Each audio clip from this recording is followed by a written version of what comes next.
Hey guys, what's going on? Rich DeMuro here at KTLA in Los Angeles. Exciting day in our tech studio because these two guys just walked in. This is the Samsung Galaxy S6 and S6 Edge. This is the S6 over here. So at first glance, these things are very good looking phones. Of course, the upgrade to the S5, which a lot of you I'm sure have. And I've been playing with them for just a few minutes here. This is not a full review or hands-on, but I will say that Samsung has done a lot of cool things with these, and the upgrade is apparent. So when you first just take a look at the device, metal on the sides, it's that unibody, so I know a lot of you are concerned that you can't replace that battery or pop in the memory card, but do these start at 32 gigs? But here's the deal, they start at 32 gigs, unlike another phone out there that only starts at 16. So right off the bat, you're going to have enough storage without worrying about the extra memory, and if you want, you can jump up to 64 or 128. And I know some of you are going to be concerned about this. Yes, the camera does protrude a little bit, but you know, it's not a deal breaker if you're putting it on the ground. It's really not that big of a deal. The design on the phone is really nice. Glass on the front, glass on the back. It fits nicely in your hand, and this is the interesting thing. So I really thought that I wanted the S6 Edge, and now I'm getting some hands-on time, and I will say, it's a tough decision because I like this, but this one I like the way it feels as well. So I think a lot of you are going to say, maybe I wanted the S6 Edge, maybe I wanted the regular one, and you're going to go into the store, try them out, and you might swap one way or the other. The camera is the thing I'm most interested in on this, camera and software, and if you look at the camera on this thing, they really did a nice job because watch how fast this thing launches up. 2 clicks of the home button there. Of course, I didn't click it hard enough that time when I'm showing you Murphy's Law, right? Let me show you one more time. Ready? Watch this. 2 clicks.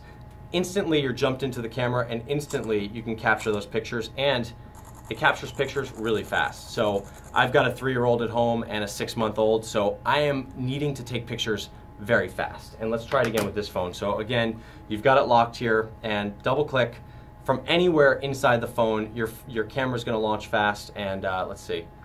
Can you, let's see. Of course I can't do that. It's a little more complicated to do that. I've also tested out the video on the phone. In fact, we're shooting this on the S6. Is that an Edge or the regular one, Chad? That's the regular one. Okay, so we've got it shot on the regular one. I assume the cameras are the same on these? Correct. I'm looking at the Samsung folks over here, so of course they're watching everything I say. But so I've taken a lot of pictures on these things, and I will say the speed is very fast. Going in to look at your photos is very fast. The colors are pretty good. In low light, it takes better pictures. So overall, if you have like an S4, you're going to see a huge improvement. If you have an S5, it's going to be a pretty good improvement as well. A Note, it's going to be a pretty big improvement as well, depending on the model that you have. HDR is also auto, which is really cool because a lot of times on these phones, you want to do that HDR. That's handy when you're taking something like a sunset, and you know, some of it's you know, the picture's dark in certain places and really bright in other places. That means the whole screen is going to be an even lighting tone throughout the screen, and that really helps. That's automatic, so you don't have to think about it. And just one more thing real quick on the camera. They have this new tracking thing. Phil, can I have you come on over here and sure. Demonstrate with me? So let's see if, can you still get us all in the picture here? So let's say you got Phil right here. Do you see this, how if I focus onto Phil, and you see this little box, hang on, let me make sure this is on before I do that. There we go, we gotta turn it on, tracking autofocus. So watch this, you see how it's tracking him? Now move up and down ever so, look at that.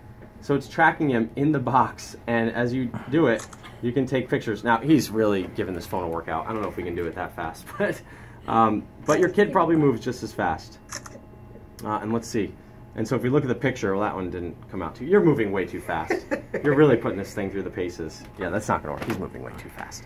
But the tracking is really cool, so that's going to be a good feature, especially if you have kids or if you're just trying to track something. Otherwise, I think that's it for now. I think the software looks really nice.